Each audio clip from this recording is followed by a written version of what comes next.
You give us an idea of what you've been up to since last summer. I've been just doing a lot of self-loathing. No, I'm just kidding. I'm just hanging out. I got kids and I have family, and spending some time with my family. I wanted to miss fighting a little bit. I sometimes, it's a high and low sport, obviously, as you can see. I been training my butt off, ready to kick some butt this time, though.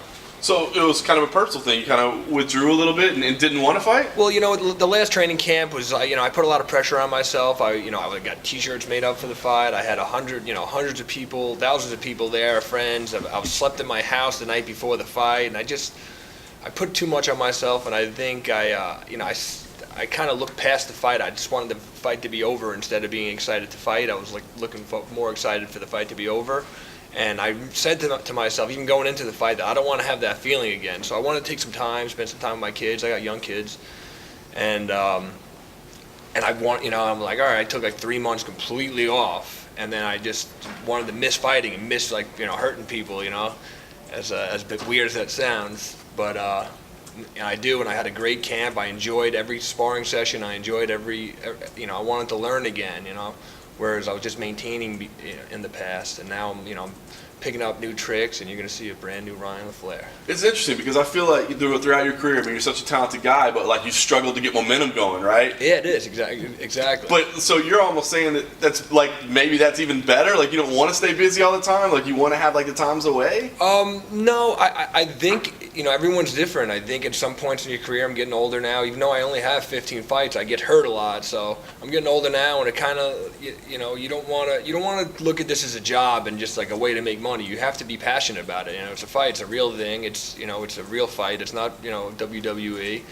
And if you're in it for the wrong reasons, the wrong things can happen. And that's regardless of the outcome of my last fight. That's the way I felt. I even said to myself, I said, man, I'm just getting a little burnt out. And I coach too. I have a lot of guys that I coach under. I have my own gym, and it consumes my life sometimes. And like I said, I wanted to miss it. I wanted to get better. I think I reached a certain spot, and it was kind of okay, I'm fighting these guys, the same guys. I'm not fighting the top 10 guys. I'm fighting other hungry guys.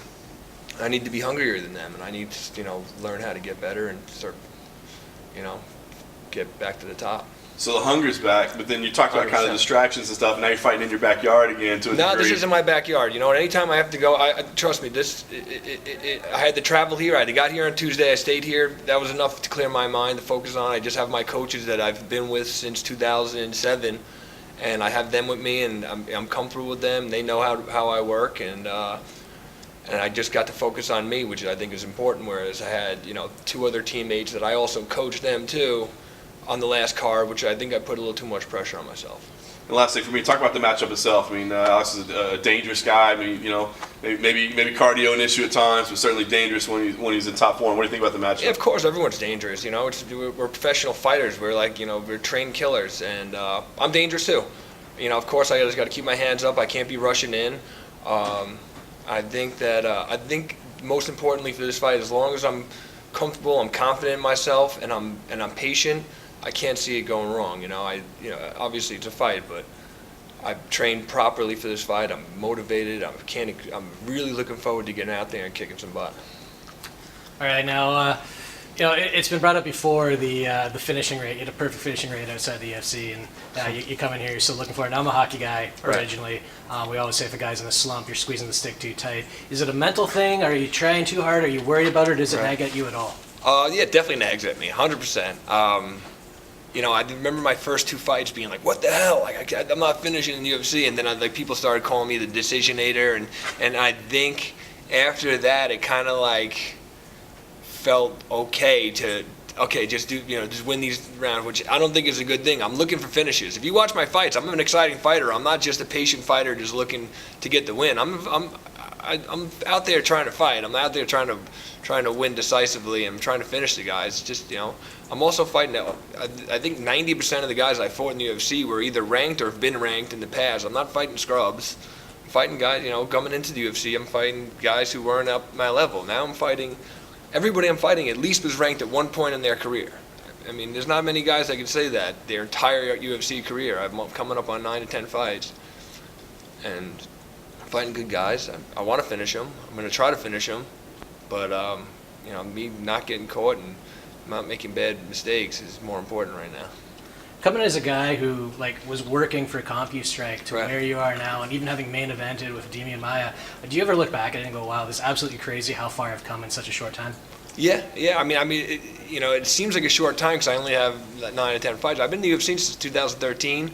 I started doing CompuStrike. I was still a pro fighter. I was like 1-0, 2-0. But I did that. I started doing that maybe 2007. I've been around this sport for a very long time. Yeah, it is a little surreal to me, but my goals were always to be at the top. I always knew I'd be there. Just I'm that type of person. If I'm not succeeding in something, I'm not doing it anymore. So I have to keep doing it until I'm at the top. And you're always going to see Ryan LaFlare until I'm at the top. Alex obviously comes from a good camp. He's been working with TriStar up in Canada. If you had to give one, What star? I don't know. we might hold them a little more near and dear. But if you had to give a prediction for this one, how does it go down? Nah, I'm just kidding. TriStar is obviously a big camp, but how's it go down? I think I'm more of an elite striker. I'm an elite grappler. I'm faster. I'm bigger. I'm longer. I think there's a lot of things that could play out to me being the better fighter here. My conditioning is one of my best tools, and obviously that one of you guys said before, that's something that he lacks in. I think it could play out with me finishing him on the feet, or me taking him down and finishing him on the ground. But at the end of the day, it's gonna be my hand raised. Thanks, Ryan. All right. Thanks, Ryan. All right, Appreciate guys. it.